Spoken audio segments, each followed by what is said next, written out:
Estonia, I think it's 20 cents.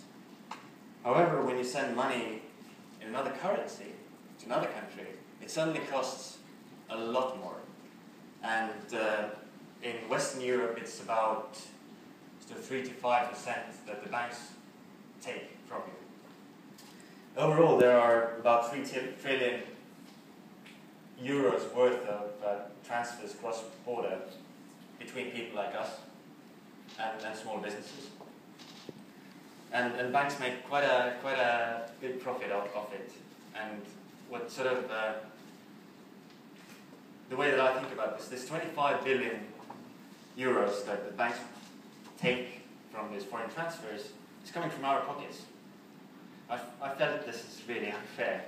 I looked up the Slovenian GDP earlier this day and found that this is 80% of what Slovenia makes in a year. So if you think that 80% of your work would be just to give the global banking the fees for foreign money transfers, I think it's quite a sorry way to think about coming to work. So let me just explain how the banks do it.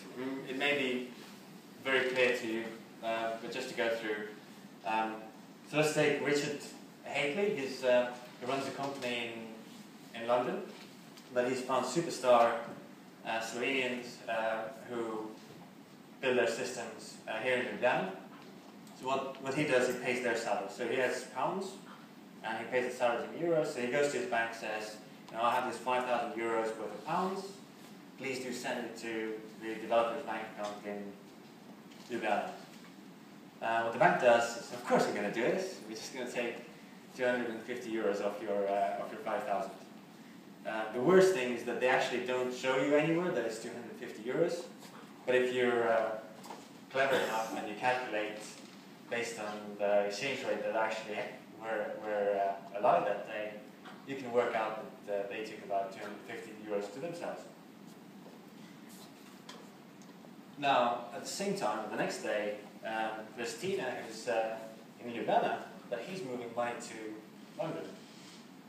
Because he's moving some of his stuff over and he has an office to rent. So again, he goes to a bank in Slovenia, same story happens. The bank takes their cut, the money arrives in pounds on the other side.